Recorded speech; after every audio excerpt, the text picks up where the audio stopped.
Doctor Asha Goyal 2003 அடிப்படையில் இவங்களுக்கு 62 வயது கிட்ட ஆயிருக்கு. இவங்க கனடா நாட்டோடைய ஒன் ஆஃப் த ஃபேமஸான கைனகாலஜிஸ்ட். இவங்க எந்த அளவுக்கு ஃபேமஸ்னா 10,000 குழந்தைகளுக்கு டெலிவரி பார்த்துருக்காங்க. ஸோ அந்த நாட்டில் இப்போ எந்த அளவுக்கு ஃபேமஸான ஒரு ஆள்னு பாருங்க. இவங்களுடைய பூர்வீகம் வேற எங்கேயும் கிடையாது, நம்முடைய இந்திய நாட்டில் மகாராஷ்டிரா மாநிலத்தில் பாம்பேக்கு பக்கத்தில் மதுரா என்ற ஊரில் தான் இவங்க பிறந்திருக்காங்க. பட் இவங்களுடைய குழந்தை பருவம் அந்த ஊரில் இருந்தாலும் அதன் பிறகு கொஞ்ச நாட்கள்ல அவங்களுடைய மொத்த குடும்பமுமே பாம்பேக்கு ஷிஃப்ட் ஆகிருந்தாங்க. ஆஷாவுக்கு சின்ன வயதுல இருந்து தான் எப்படியாவது டாக்டர் ஆகணுங்கிறது தான் ஒரு பெரிய ட்ரீமா இருந்திருக்கு. அதன் அடிப்படையில தான் இவங்க டோபியோலா நேஷனல் மெடிக்கல் காலேஜ்ல ஜாயின் பண்ணியிருக்காங்க. அங்கதான் சர்ஜன் டாக்டர் எஸ்கே கோயலை மீட் பண்ணியிருக்காங்க. இந்த ரெண்டு பேருக்குள்ளேயும் ஒரு காதல் மலர ஆரம்பிச்சதும் 1963 இரு வீட்டார் சம்மதத்தோட இவங்களுடைய திருமணம் நடந்து முடிஞ்சிருக்கு. பட் அதுக்கப்புறம் இந்த ஆஷா கோயல் தன்னுடைய கெரியர்ல இன்னும் அடுத்த லெவலுக்கு போகணும் அப்படிங்கிறதுக்காகவும் இந்த கணவன் மனைவி ரெண்டு பேருமே கனடா நாட்டுக்கு ஷிஃப்ட் ஆகியிருந்திருக்காங்க. இந்த கனடா நாட்டுக்கு வரும்போது இந்த ஆஷாவுக்கு 22 வயசு தான். இன்னொரு பக்கம் அவங்களுடைய கணவரான எஸ்கே கோயலுக்கு 25 வயது தான். இவ்வளவு இளம் வயதுல கனடா நாட்டுக்கு வந்ததுக்கு பிறகு அங்க தங்களுடைய மெடிக்கல் ஹையர் ஸ்டடீஸை ஸ்டார்ட் பண்ணி மெடிசன் பிராக்டிஸுமே அங்கேயே பண்ண ஆரம்பிச்சு ஒரு கைனகாலஜிஸ்டா இந்த ஆஷா மாற ஆரம்பிச்சாங்க. அது மட்டும் இல்லாம இவங்க கிட்ட ஒரு அதீத திறமை இருக்கிறதுனாலையும் அதீத ஈடுபாடு இருக்கிறதுனாலையும் அவங்க டிபார்ட்மெண்ட்ல ஒரு பெரிய லீடர் மாதிரி இருந்திருக்காங்க. குறிப்பிட்டு ஒரு விஷயம் சொல்லணும்னா 1987 கனடா நாட்டில் ஃபேமஸான ஹெட் வாட்டர்ஸ் ஹெல்த் கேர் என்ற ஹாஸ்பிட்டலுடைய மகப்பேறு துறையில இவங்க தான் லீடராகவும் அந்த டிபார்ட்மெண்டோடைய சீஃபாகவும் இருந்து 2003 வரைக்கும் கிட்டத்தட்ட 10,000 குழந்தைகளுக்கு மேல டெலிவரி பார்த்திருக்காங்க. ஸோ இவ்வளவு பேரும் புகழும் கொண்ட இந்த ஆஷா கோயல் 2003 இந்தியாவுக்கு தன்னுடைய மகன் கூட ஆகஸ்ட் மாதம் முதல் வாரத்தில் டிராவல் பண்ண ஆரம்பிச்சாங்க. இவங்க இந்தியாவுக்கு வருவதற்கு காரணம் என்னன்னா, ஒன்னு அவங்களுடைய சொந்த காரணங்களுக்காக, இரண்டாவது தன்னுடைய அண்ணனான 70 வயது நிறைந்த சுரேஷ் அகர்வாலுக்கு கிட்னி ப்ராப்ளம் இருக்கிறதுனாலையும் அவருடைய உடல்நிலை கொஞ்சம் மோசமா இருக்கிறதுனாலையும் அவரை வந்து பார்த்துட்டு போகணுங்கிறதுனால தான் இந்த டாக்டர் ஆஷா கோயல் ஆகஸ்ட் மாசம் 2003 கனடா நாட்டில் இருந்து பாம்பேக்கு வந்திருக்காங்க. பாம்பேக்கு வந்த இந்த ஆஷா கோயல் ரிட்டர்ன் ஆகஸ்ட் 24 போகலாங்கிறது தான் அவங்களுடைய ஷெட்யூலாகவும் இருந்திருக்கு. ஆனா அதுக்கு முன்னாடியே, அதாவது 6 நாட்களுக்கு முன்னாடியே அவங்களுடைய மகனுக்கு ஒரு எமர்ஜென்சியா ஒரு வேலை வந்துட்டதுனால ஆகஸ்ட் 18 பாம்பேல இருந்து கனடா நாட்டுக்கு போயிருக்காரு. இப்போ தைரியமா ஆஷா மட்டும் தனியா இந்தியாவில் இருந்து தன்னுடைய சொந்தக்காரங்களெல்லாம் பார்த்து முடிச்சுட்டு அவங்க ஷெட்யூல் பண்ண டேட்டான ஆகஸ்ட் 24 போகலாங்கிறது தான் அவங்களுடைய பிளானாகவும் இருந்திருக்கு. ஆனா 2 நாட்களுக்கு முன்னாடியே இவங்களுடைய அண்ணனான உடல்நிலை சரியில்லாம இருக்கிற சுரேஷோடைய வீட்டுக்கு ஆகஸ்ட் 22 போயிருந்திருக்காங்க. இந்த சுரேஷோடைய வீடு பாம்பேல எங்க இருக்குன்னா, பெரிய பெரிய பணக்காரங்கள்லாம் வாழக்கூடிய மலபார் ஹில்ஸ் என்ற ஏரியாவில் சுதாகர் கோஆபரேட்டிவ் ஹவுசிங் சொசைட்டி என்ற பில்டிங்ல பீவிங் கட்டிடத்துல 14வது ஃப்ளோர்ல இருக்கிற பென்ட் ஹவுஸ்ல தான் இந்த சுரேஷ் அவர்கள் வாழ்ந்துகிட்டு இருக்காரு. இந்த சுரேஷ் அந்த வீட்டில் தன்னுடைய மனைவி, தன்னுடைய சமையல்காரர், தன்னுடைய வீட்டு வேலை செய்யக்கூடிய ஒரு நபர் மற்றும் 24 ஹவர்ஸ் அவங்களுடைய வீட்டில் இருக்கக்கூடிய ஒரு நர்ஸ் ஸ்டாஃப் அப்படின்னு சொல்லிட்டு மொத்தம் 5 பேர் கூட அந்த லக்ஸரி அபார்ட்மெண்ட்ல வாழ்ந்துகிட்டு வராரு. அப்படிப்பட்ட அந்த வீட்டில் தான் ஆஷா கோயல் தன்னுடைய அண்ணனை பார்த்துருக்காங்க. அன்னைக்கு அவங்க வந்த உடனே அவங்களுக்கான உபசரிப்பும் அவங்களுக்கான டின்னரும் பயங்கரமாக கொடுக்கப்பட்டிருக்கு. அதுக்கப்புறம் அவங்க தங்குவதற்காக கெஸ்ட் ரூமையுமே ஒதுக்கி கொடுத்து அவங்களுக்கு தேவையான ஃபண்டமெண்டல் வசதிகள் எல்லாத்தையுமே பண்ணி கொடுத்து அன்றைய தினம் ஒரு நல்ல உறக்கத்துக்கும் இந்த ஆஷா கோயலை அனுப்பி வைக்கிறாங்க. ஆனால் அடுத்த நாள் காலையில் அவங்க எழுந்திருக்க மாட்டாங்க அப்படிங்கிறது அன்றைய தினம் சுரேஷுக்கும் அந்த வீட்டில் இருந்த மற்ற ஆட்களுக்கும் தெரியாமலே போயிருந்திருக்கு. அடுத்த நாள் ஆகஸ்ட் 23, 2003 வழக்கம் போல இந்த சுரேஷ் எழுந்ததுக்கு பிறகு தன்னோட அன்றாட வேலைகளை முடிச்சுட்டு யதார்த்தமா வெளியில வந்து பார்த்திருக்காரு. அந்த நேரத்துல வீட்டுல இருக்கிற பொருட்கள் எல்லாமே வைத்த இடத்துல இல்லாத மாதிரி இருக்கு, ஏதோ சம்திங் கலைஞ்ச மாதிரி இருக்கு அப்படின்ற ஒரு சந்தேகம் ஏற்பட ஆரம்பிச்சது. இப்படி குழப்பத்தோட இருந்த நேரத்துல தான் நேரடியா மெயின் டோர் கிட்ட வரும்போது மெயின் டோரை யாரோ திறந்த மாதிரியே அவருக்கு தெரிஞ்சிருந்திருக்கு. சரி, ஒருவேளை நம்முடைய வேலைக்காரங்க யாராவது இதை திறந்திருப்பாங்களோ அப்படின்ற மாதிரி கூட அவருக்கு அந்த நேரத்தில் தோணுச்சு. ஆனா வீட்டுல ஏன் பொருட்கள் களையணும் அப்படின்னு சொல்லிட்டு இமிடியேட்டா அவருடைய லாக்கர் எல்லாத்தையுமே போய் செக் பண்ணி பார்க்கும்போது தான் அங்க சில பொருட்களும் 65,000 ரூபாய் பணமும் காணாம போயிருக்கு. ஒருவேளை தன்னுடைய தங்கச்சி எடுத்துட்டு ஓடிட்டாலோ அப்படின்ற சந்தேகத்தோட வேகமா கெஸ்ட் ரூம்ல போய் பார்க்கும்போது தான் அவருடைய என்டையர் லைஃப்ல மறக்க முடியாத ஒரு காட்சியை அவர் அன்னைக்கு அந்த பெட்ரூம்ல பார்க்கறாரு. அப்படி அந்த பெட்ரூம்குள்ள என்ன நடந்து இருந்துச்சுன்னா, 62 வயது நிறைந்த உடல் ஆரோக்கியமான மகப்பேறு மகப்பேறு பெண் மருத்துவரான 10,000 குழந்தைகளை டெலிவரி பார்த்த டாக்டர் ஆஷா கோயல் கொடூரமான முறையில் தாக்கப்பட்ட நிலையில தலை, உடம்பு, கண்ணு, வாய், காதுன்னு எல்லா இடங்களும் கொடூரமான முறையில் ஒரு ஆள் தாக்கியிருந்தா எந்த மாதிரி சதஞ்சு போயிருக்குமோ அப்படிப்பட்ட ஒரு கொடூர தோற்றத்துல அந்த பெண்மணி அவங்களுக்குன்னு கொடுக்கப்பட்ட அந்த பெட்ல மர்மமான முறையில் இறந்து கிடக்குறாங்க. அவங்களுடைய கண்கள் கத்தியால தோண்டி எடுக்கப்பட்டிருக்கு. இந்த அளவுக்கு கொடூரமான முறையில் இந்த ஆஷா கோயிலை அந்த வீட்டில் யார் கொலை பண்ணது? போலீஸ் அதிகாரிகள் இந்த வழக்குக்குள்ள எப்படி வந்தாங்க? வழக்குக்குள்ள வந்ததுக்கு பிறகு குற்றவாளியை அவங்களால கண்டுபிடிக்க முடிஞ்சதா இல்லையா? வீட்டில் இருந்த அந்த 5 பேருக்கும் இந்த ஆஷா கோயிலுடைய கொலைக்கு ஏதாவது சம்பந்தம் இருக்குமா? சம்பவம் நடந்த இரவு இந்த 5 பேருக்கு எந்த சத்தமும் கேட்கவில்லையா? இப்படி எக்கச்சக்கமான மர்மமான கொஸ்டினோட தான் இந்த டாக்டர் ஆஷா கோயிலுடைய வழக்கை இன்னைக்கு நாம அலசி ஆராய போறோம். 2003 இந்திய பத்திரிகையில பரபரப்பா பேசப்பட்ட ஒரு கொடூரமான சம்பவத்தை பத்தி தான் இன்னைக்கு நம்ம டிஸ்கஸ் பண்ண போறோம். வீடியோவை எங்கேயுமே ஸ்கிப் பண்ணாம தொடர்ந்து பாருங்க. நான் உங்கள் Babu Shankar. Welcome to Babu Shankar files.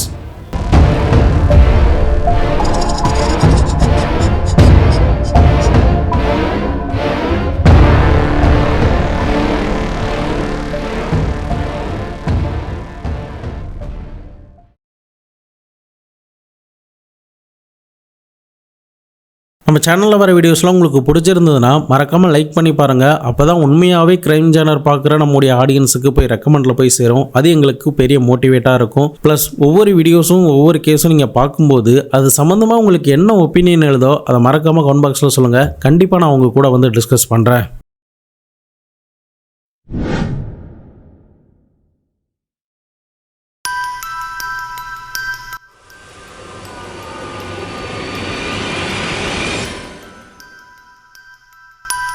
Doctor Asha கோயலுடைய அப்பா பெயர் ராஞ்சோர் தாஸ். இவர் 1986 இறந்து போயிருக்காரு. ஆனா இவருக்கு டாக்டர் ஆஷா கோயலை சேர்த்து மொத்தம் 7 பிள்ளைகள். முதலாவதா சுரேஷ், இரண்டாவதா உமா, மூன்றாவதா தான் இந்த ஆஷா கோயல், அடுத்தபடியா 4வதா அருணா, 5வதா கருணா, 6வதா தான் சுபாஷ், 7வது சேகர் அப்படின்னு மொத்தம் 7 பிள்ளைகளை இந்த ராஞ்சோர் தாஸ் அகர்வால் பெத்து எடுத்திருக்காரு. நான் ஏற்கனவே சொன்ன மாதிரி இவங்க கனடாவில் பயங்கர ஃபேமஸான ஒரு டாக்டருங்கிறதுனால தன்னுடைய குடும்பத்தில் இருக்கிற ஒவ்வொருத்தருமே கனடா நாட்டுக்கு அழைத்து கொண்டு அவங்களுடைய லைஃப் ஸ்டைலுமே அடுத்த லெவலுக்கு இந்த ஆஷா கோயிலை எடுத்துட்டு போயிருக்காங்க. இப்படிப்பட்ட ஒரு நல்ல எண்ணம் கொண்ட இவங்களுக்கு தான் அந்த வீட்டில் ஒரு கொடூரமான ஒரு சம்பவம் அன்னைக்கு சுரேஷ் வீட்டில் நடந்திருக்கு. சுரேஷ் இது எல்லாத்தையுமே பார்த்து பதறி போனதும் உடனடியாக மலபார் ஹில்ஸ் போலீஸ் ஸ்டேஷனுக்கு தகவலை கொடுக்கிறாரு. போலீஸுமே சம்பவ இடத்துக்கு வந்து அந்த எல்லாத்தையுமே பார்த்துட்டு தங்களுடைய ஹையர் ஆஃபீஸருக்கும் தகவல் கொடுத்துட்டு ஃபாரன்சிக் டீம், டாக் ஸ்குவாட் முதற்கொண்டு எல்லாத்தையுமே சம்பவ இடத்துக்கு வர வச்சு இன்ச்சு பை இன்ச் அவங்களுக்கு கிடைக்கிற எல்லா எவிடன்ஸுமே சேகரிக்கவும் செஞ்சாங்க. அட் த சேம் டைம் அந்த வீட்டில் இருக்கிற லாக்கர், அங்க இருக்கிற பணம், நகை எல்லாத்தையுமே செக் பண்ணி பார்த்ததுல 65,000 பணமும் சில தங்க நகைகளும் காணாம போனதை இந்த சுரேஷ் சொல்லி இருந்திருக்காரு. அதே சமயம் சம்பவம் நடந்த நாள் அன்னைக்கு எங்களுக்கு எந்தவித சத்தமும் கேட்கல, எப்படி கொள்ளையர்கள் இந்த வீட்டுக்குள்ள வந்தாங்கன்னு எங்களுக்கு தெரியவே இல்லை அப்படின்னு இந்த சம்பவம் நடந்தப்போ அந்த வீட்டுக்குள்ள இருந்த 5 பேருமே ஒரே மாதிரியான ஸ்டேட்மெண்ட்டை சொல்லி இருந்திருக்காங்க. இருந்தாலுமே போலீஸ் அதிகாரிகள் இந்த திருடன் இந்த வீட்டுக்குள்ள எப்படி நுழைஞ்சிருப்பான், எந்த வழியா வந்தான் அப்படிங்கிறத அந்த வீட்டுக்குள்ள செக் பண்ண ஆரம்பிச்சாங்க. இன்னொரு பக்கம் தேவையான எவிடன்ஸ் எல்லாம் கலெக்ட் பண்ணி முடிச்சதுக்கு பிறகு ஆஷா கோயிலுடைய சடலத்தை பிரேத பரிசோதனைக்காக பக்கத்துல இருக்கிற மருத்துவமனைக்கு அனுப்பி வச்சுட்டாங்க. அதே சமயம் கனடால இருக்கிற இந்த ஆஷா கோயிலுடைய மொத்த குடும்பத்துக்கும் தகவல் கொடுத்ததுமே உடனடியா அடுத்தடுத்த ஃபிளைட்லாம் புக் பண்ணி அவங்க இந்தியாவுக்கு கிளம்ப ஆரம்பிச்சிட்டாங்க. இன்னொரு பக்கம் வழக்குடைய விசாரணையை துரிதப்படுத்த ஆரம்பிச்சு போலீஸ் அதிகாரிகள் வெவ்வேறு ஆங்கிள் யோசிச்சு இந்த கொலை எப்படி நடந்திருக்கும் அப்படின்ற மாதிரி தங்களுக்குள்ளேயே இமேஜினேஷன் பண்ணிக்கிட்டே வந்தாங்க. இப்படி யோசிச்ச சமயத்துல தான் எப்படி பார்த்தாலும் இந்த வீட்டுக்குள்ள கஷ்டப்பட்டு உடைச்சிட்டு வந்த மாதிரியான ஃபோர்ஸ் என்ட்ரி எதுவுமே இல்லையே, ஈஸியா இந்த வீட்டுக்குள்ள நுழைஞ்ச மாதிரி தானே தெரியுது. உண்மையிலேயே இது ராபரிக்காக தான் நடந்திருக்குமா அப்படின்ற சந்தேகம் கூட அந்த நேரத்துல போலீஸுக்கு எழ ஆரம்பிச்சது. ஆனா அந்த வீட்டுடைய மெயின் டோர் ஈஸியா ஆக்சஸ் பண்ணக்கூடிய ஒரு லாக் தான் அதுல ஃபிக்ஸ் பண்ணி இருந்திருக்காங்க. இதனால யாரு வேணா வந்திருக்கக்கூடிய ஒரு சான்ஸ் இருக்கு அப்படின்ற மாதிரி தான் அந்த வீட்டோடைய ஓனரான சுரேஷ் இதை சொல்லி இருந்திருக்காரு. ஸோ போலீஸ் தொடர்ந்து இந்த ராபரி ஆங்கிள்லயே இந்த வழக்கோடைய விசாரணையை நகர்த்த ஆரம்பிச்சாங்க. ஆனால் அவங்களுக்கு சிங்கிள் டிராப் எவிடன்ஸ் கூட அந்த வீட்டில் இருந்து கிடைக்காமலே தான் போணுச்சு. பட் அட்டாப்சி ரிப்போர்ட்ல ஆஷா கோயில 3ல இருந்து 4 பேர் கிட்ட அடிச்சிருக்கலாம் அப்படின்ற மாதிரி சொல்லப்பட்டுச்சு. இதை தவிர 23 காயங்கிட்ட அவங்களுடைய உடம்பு மேல இருந்ததாகவும், அவங்களுடைய தாவங்கட்டை அதாவது ஜா லைன், அவங்களுடைய கண்ணுக்கிட்ட இருக்கிற எலும்பு, அவங்களுடைய மண்டை ஓடு அப்படின்னு எல்லாமே கிராக் விழுந்த நிலையில, அதாவது ஒரு மெல்லிசான இரும்பு ராடால அடிச்சா எப்படிப்பட்ட ஒரு காயம் விழுமோ அந்த மாதிரியான காயம் தான் இவங்களுடைய உடம்புல விழுந்திருக்கு. அதுவும் பயங்கர ஃபோர்ஸா விழுந்திருக்கு. அந்த ஃபோர்ஸ்ல தான் இந்த ரத்தம் பீச்சி அடிச்சு இவங்க இந்த அளவுக்கு கொடூரமான முறையில் இறந்து போயிருக்காங்க அப்படின்ற ஒரு ரிப்போர்ட்டை மருத்துவர்கள் தங்களுடைய அறிக்கையில கொடுத்திருக்காங்க. இன்னொரு பக்கம் இது எல்லாத்தையுமே போலீஸ் பார்த்ததுமே கண்டிப்பா 3-4 பேர் சம்பந்தப்பட்டிருக்கிற மாதிரி இருக்குன்னா ஏன் ஒருவேளை ராபரிக்காக இருக்கக்கூடாது அப்படின்ற மாதிரி கூட அவங்க யோசிக்க ஆரம்பிச்சாங்க. பட் தொடர்ந்து அந்த வீட்டை போலீஸ் சோதனை பண்ணதுல ஒரு டிஎன்ஏ மட்டும் அந்த இடத்துல கிடைச்சது. அந்த நேரத்தில் இந்தியாவில் டிஎன்ஏ டெக்னாலஜி அந்த அளவுக்கு வளராததுனால இவங்க எல்லா சாம்பிளுமே கனடா நாட்டுக்கு அனுப்பி வைக்கிறாங்க. பட் கனடா நாட்டில் இருந்து வந்த ஆஷா கோயிலுடைய கணவர் மற்றும் மகன் பிள்ளைகள் எல்லாருமே கண்டிப்பா இந்த கொலை ராபரிக்காக நடந்த மாதிரி தெரியல, ஏதோ ஒரு முன் விரோதத்தால தான் நடந்திருக்கு, இது என்னன்னு ப்ராப்பரா விசாரணை பண்ணுங்க. அதே சமயம் அந்த டிஎன்ஏ உடைய ரிசல்ட்டும் கனடா நாட்டில இருந்து வருவதற்கு லேட் ஆயிடுச்சதுனால அந்த நாட்டுடைய நீதிமன்றத்திலையும் ஒரு கேஸை போட்டிருக்காங்க. பாம்பே நீதிமன்றத்திலையும் கேஸை போட்டு அந்த ரிசல்ட்டுமே சீக்கிரமா வர வச்சு செக் பண்ணி பார்க்கும்போது தான் அந்த வீட்டில இருந்து 2 பேருடைய டிஎன்ஏ சாம்பிள் கிடைச்சிருக்குன்னு, வீட்டில இருந்த அந்த 5 பேர் கூட இந்த 2 டிஎன்ஏவும் மேட்ச் ஆகாமலே போகுது. இதனால போலீஸ் அதிகாரிகள் இந்த வழக்கில் அடுத்ததா என்ன ஸ்டெப்ஸ் எடுக்குங்கிறது தெரியாம குழம்பி போயிருந்த நேரத்தில் தான் இந்த வழக்குடைய விசாரணை லோக்கல் போலீஸ் கிட்ட இருந்து கிரைம் பிரான்ச்சுக்கு மாற்றி இருந்திருக்காங்க. இப்போ கிரைம் பிரான்ச் இந்த வழக்குக்குள்ள வந்ததுக்கு பிறகு இதை பார்த்தா ராபரி மாதிரி தெரியலையே, கண்டிப்பா யாரும் முன் விரோதத்தால் அடிச்ச மாதிரி தானே இருக்கு அப்படின்னு சொல்லி அந்த ஃபேமிலியோடைய பேக்ரவுண்டை விசாரணை பண்ணும்போது தான் சில ஷாக்கிங்கான விஷயம் எல்லாமே அந்த பாம்பே கிரைம் பிரான்ச்சுக்கு தெரிய வர ஆரம்பிச்சது. நான் ஏற்கனவே சொன்ன மாதிரி 1986 ஆஷா கோயிலுடைய அப்பாவான ராஞ்சோர் அகர்வால் இறந்து போயிட்டார்ல, அந்த நேரத்தில் அவர் இந்தியாவில் மட்டும் இல்லாமல் உலக நாடுகள் முழுக்க பல இடங்கள்ல பல பிஸ்னஸ் பண்ணிக்கிட்டு வந்தார். அவருடைய மதிப்பு பல கோடி ரூபாய் கிட்ட அந்த நேரத்தில் இருந்துச்சு. ஆனால் துரதிருஷ்டவசமாக அவர் இறந்து போனதுக்கு பிறகு அவருடைய பிஸ்னஸ் எல்லாத்தையுமே அவருடைய அந்த 3 பசங்க தான், அதாவது முதலாவதா பிறந்த சுரேஷ், 6வதா பிறந்த சுபாஷ், 7வதா பிறந்த சேகர் அப்படின்னு இந்த 3 ஆம்பளை பசங்க மட்டும்தான் இவருடைய மொத்த சொத்துக்களையுமே டேக் ஓவர் பண்ணி அவருடைய பிசினஸ்மே டெவலப் பண்ண ஆரம்பிச்சாங்க. இப்படியே உங்களுக்குள்ள எந்த பிரச்சனையுமே இல்லாம 15 வருஷம் வரைக்கும் நல்லா தான் போய்கிட்டு இருக்கு. இந்த சுரேஷ் மட்டும் பாம்பேல இந்த மலபார் ஹில் ஏரியாவில் இருக்கக்கூடிய இந்த லக்ஸரி அபார்ட்மெண்ட் பிளாட்ல தான் வாழ்ந்துகிட்டு வராரு. ஆனா மீதம் இருக்கிற 2 சகோதரர்கள்ல சுபாஷ் அகர்வால் கனடா நாட்டிலையும் சேகர் அகர்வால் அமெரிக்காவிலையும் அவங்களுடைய பிசினஸை பார்த்துக்கிட்டு வராங்க. எங்க இவங்களுக்குள்ள பிரச்சனை ஏற்பட்டுச்சுன்னா அந்த கொலை நடந்த அபார்ட்மெண்ட்னால தான். அந்த அபார்ட்மெண்டோடைய வேல்யூ அந்த நேரத்திலே 12 கோடி ரூபாய் கிட்ட இருந்திருக்கு. இந்த 12 கோடி ரூபாய் பிளாட் யாருக்கு சொந்தம் அப்படிங்கிறது தான் இந்த அண்ணன் தம்பி 3 பேருக்குள்ள இருந்த பிரச்சனை. இந்த பிரச்சனையை சால்வ் பண்ணணுங்கிறதுக்காக வந்தவங்க தான் இந்த டாக்டர் ஆஷா கோயல். அப்பாவுடைய சொத்துக்கள் எல்லாத்தையுமே இந்த 3 பேர் தான் மொத்தமா எடுத்து அனுபவிக்க ஆரம்பிச்சாங்க. ஆனா இவங்களுக்குள்ள இந்த அபார்ட்மெண்ட் பிரச்சனை வந்ததுக்கு பிறகு 2 டீமா பிரிஞ்சிருக்காங்க. இந்த சுரேஷும் சுபாஷும் ஒரு டீமா போயிருக்காங்க. பட் இன்னொரு பக்கம் சேகருக்கு தான் இந்த அபார்ட்மெண்ட் வீடு வருங்கிறதுனால அதை இவங்க கொடுக்காம சேகர் கிட்ட பயங்கரமா சண்டை போட்டிருக்காங்க. இது எல்லாத்தையுமே கேள்விப்பட்ட ஆஷா கோயல் இந்தியன் லா படி பிறந்த பொண்ணுங்களுக்கும் இந்த சொத்துல பங்கு வரும் அப்படிங்கிறதுனால எங்களுக்கும் சொத்தை கொடுங்க அப்படின்ற மாதிரி ஒரு பேச்சுவார்த்தையை முன் வச்சு நடுநிலையா நடந்துக்கணும்னு சொல்லிட்டு எங்க 4 சகோதரிகளுக்கும் நீங்க எந்த சொத்தையும் பிரிச்சு தர வேண்டாம், நீங்க 3 பேருமே நல்ல விதமா எடுத்துங்க, அதுவும் சரிசமமா பிரிச்சுக்கோங்க அப்படின்ற மாதிரி நடுநிலையா நின்று இவங்க சேகர் அகர்வாலுடைய பக்கம் நின்று இருந்திருக்காங்க.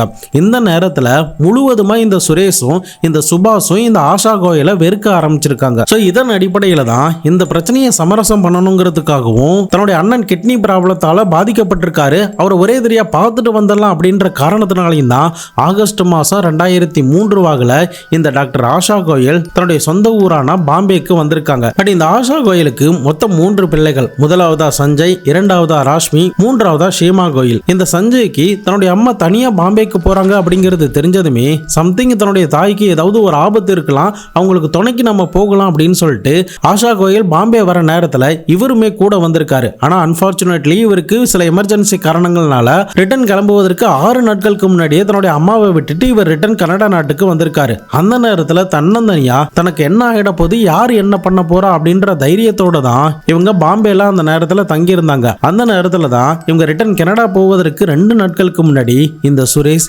ஈவினிங் நேரத்துல தன்னுடைய தங்கைக்கு கால் பண்ணி என்னுடைய வீட்டுக்கு வா அப்படின்னு சொல்லி கூப்பிட்டு இருந்திருக்காரு. அதுக்கப்புறம் தான் இவங்க மர்மமான முறையில இறந்து போயிருக்காங்க. இந்த விஷயங்கள் கேட்டதுக்கு பிறகு 100 கோடி ரூபாய்க்கு மேல இருக்கிற சொத்துக்களை பிரிக்கிறதுல தான் இந்த குடும்பத்துக்குள்ள ஏதோ ஒரு பிரச்சனை நடந்திருக்கு.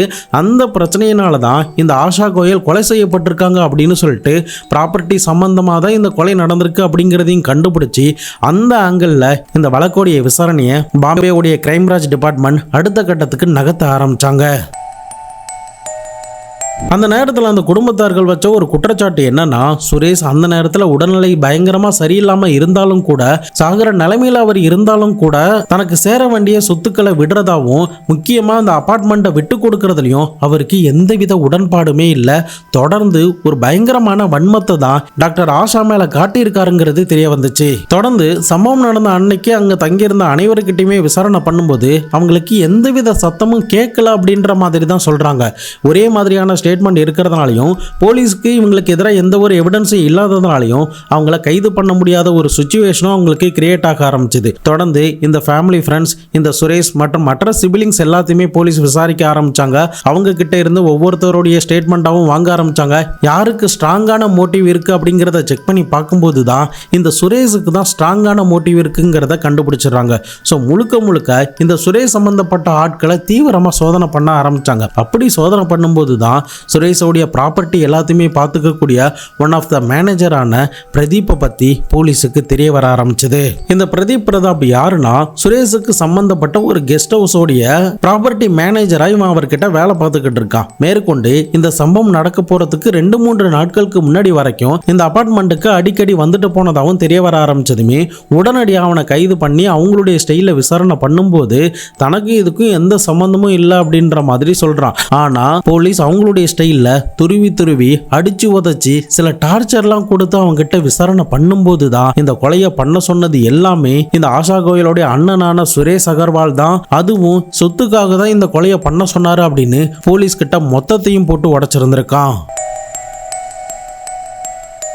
பட் போலீஸுக்கு அந்த நேரத்தில் என்ன ஒரு சந்தேகம் எழுந்துச்சுன்னா, இந்த சுரேஷுக்கு உடல்நிலை பயங்கரமா சரியில்லாததுனாலையும் கொஞ்ச நாட்களில் இறந்து போற ஒரு சுச்சுவேஷன்ல இருக்கிறதுனாலையும் இவர் மேல வீண் பழி போட்டுட்டா கண்டிப்பா அவர் சீக்கிரமா இறந்து போயிடுவாரு. அதுக்கப்புறம் இந்த கேஸ் சீக்கிரமா க்ளோஸ் ஆயிடும், நம்ம ஈஸியா இந்த கேஸ்ல இருந்து தப்பிச்சலாம் அப்படிங்கிறது தான் இந்த பிரதாப்போடைய பிளானாகவும் இருந்திருக்கு. அவனுடைய கூட்டாளிகளை மறைப்பதற்கும் ஒரு பிளானாகவும் இருந்திருக்கும் அப்படின்னு போலீஸ் ஒரு அனுமானமா கருத ஆரம்பிச்சாங்க. ஏன்னா அட்டாப்சி ரிப்போர்ட்ல 3 இருந்து 4 பேர் சேர்ந்து இதை தாக்கி இருக்கலாம் அப்படின்ற மாதிரி தான் சொல்லியிருந்தாங்க. ஸோ இப்போ இவன் மட்டும்தான் பண்ணா அப்படின்ற மாதிரியும் இதை பண்ண சொன்னது சுரேஷ் தான் அப்படின்ற மாதிரியும் போலீஸ் கிட்ட சொன்னதுனால இப்படிப்பட்ட ஒரு சந்தேகம் எழ ஆரம்பிச்சது. பட் இந்த இன்வெஸ்டிகேஷன்லாம் நடந்துகிட்டு இருந்த நேரத்திலேயே இந்த கொலை சம்பவம் நடந்த 2வது மாசத்திலேயே நவம்பர் மாதம் 2003 அந்த குடும்பத்தார்கள் நினைச்ச மாதிரியும் போலீஸ் நினைச்ச மாதிரியும் இந்த வழக்கோடைய மெயின் குற்றவாளியான சுரேஷ் அகர்வால் இயற்கையான முறையில் இறந்து போயிருக்காரு. இன்னொரு பக்கம் ஆஷா கோயலுடைய பிள்ளைகள் இந்த கேஸை சீக்கிரமா விசாரணை பண்ணுங்க, சீக்கிரமா குற்றவாளியை கண்டுபிடிங்க அப்படின்னு தொடர்ந்து பிரஷர் போட்டுக்கிட்டே இருந்ததுனால போலீஸாலையுமே என்ன பண்றதுன்னே தெரியல. ஒரு பக்கம் சுரேஷ் இறந்து போனாலும் தங்களுடைய இன்வெஸ்டிகேஷன் சரியான பாதையில தான் போகுதா அப்படிங்கிறத உறுதிப்படுத்தணுங்கிறதுக்காக இந்த பிரதாப்புக்கு நார்கோ டெஸ்ட், பாலிகிராஃபி டெஸ்ட் எல்லாமே பண்ணி பார்க்குறாங்க. அப்படி செக் பண்ணி பார்த்ததுல தான் இவன் ஒரு சில பொய்கள் சொல்ற மாதிரி அந்த டெஸ்ட்ல காட்டியிருந்திருக்கு. இந்த பாலிகிராஃப் டெஸ்ட்டை மெயின் எவிடன்ஸா கோர்ட்லலாம் எடுத்துக்க மாட்டாங்க.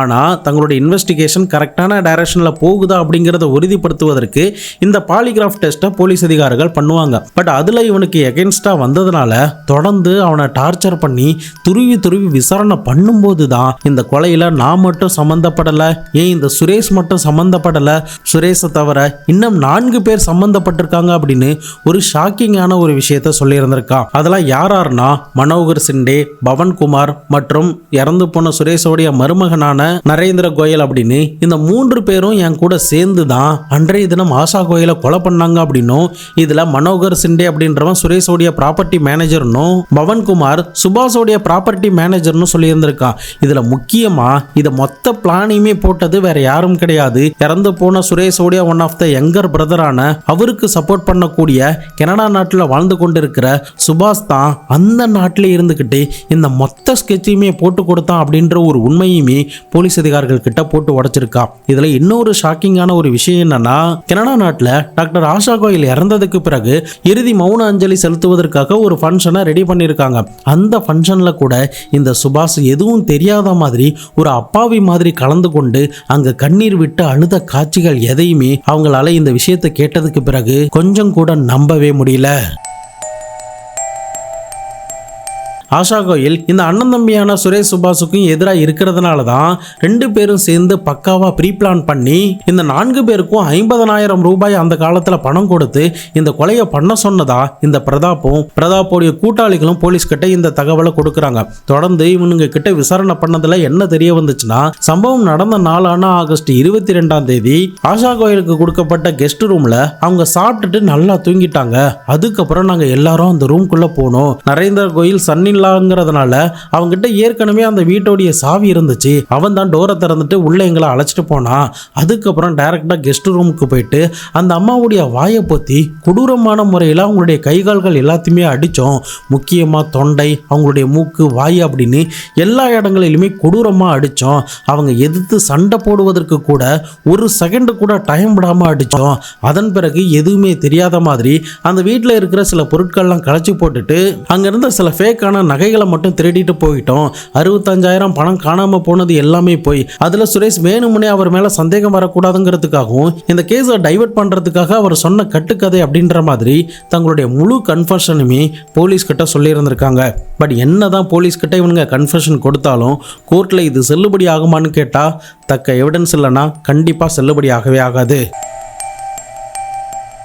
கிரைம் சீனில் இருந்து கிடைச்ச அந்த 2 டிஎன்ஏவை எடுத்து இந்த குற்ற சம்பவத்தில் ஈடுபட்ட 4 பேருடைய டிஎன்ஏ கூட மேட்ச் பண்ணி பார்க்கும்போது 2 பேருடைய டிஎன்ஏ கூட மேட்ச் ஆகி இருந்திருக்கு. பட் காலப்போக்கில் இந்த வழக்கு நடந்துகிட்டு இருக்கும்போது நரேந்திர கோயல் அப்படின்றவன் தான் சம்பவம் நடந்த நாள் அன்னைக்கு டெல்லியில இருந்ததா ஒரு டாக்குமெண்ட் சப்மிட் பண்ணி அவன் இந்த கேஸ்ல இருந்து விடுதலாக இருந்திருக்கான். பட் மீதம் இருக்கிற இந்த பவன்குமார், பிரதாப் மற்றும் மனோகர் அப்படின்னு இந்த 3 பேரும் ஜெயில தான் கம்பி பண்ணிக்கிட்டு இருக்காங்க. அவங்களுக்கு எதிராக இருக்கிற வழக்குகள் எல்லாமே தொடர்ந்து நடந்துகிட்டு தான் இருந்துச்சு. இன்னொரு பக்கம் இந்த மொத்தத்துக்கும் மாஸ்டர் மைண்டா இருந்த சுரேஷோடைய தம்பியான இந்த சுபாஷ் அப்படின்றவர் கனடா நாட்டில் இருக்கிறதுனாலையும் அவர் ஒரு கனடா சிட்டிசன்ங்கிறதுனால தேடப்படும் குற்றவாளியோடைய லிஸ்ட்ல அவருடைய பெயரை ஆட் பண்ணி இருந்திருக்காங்க.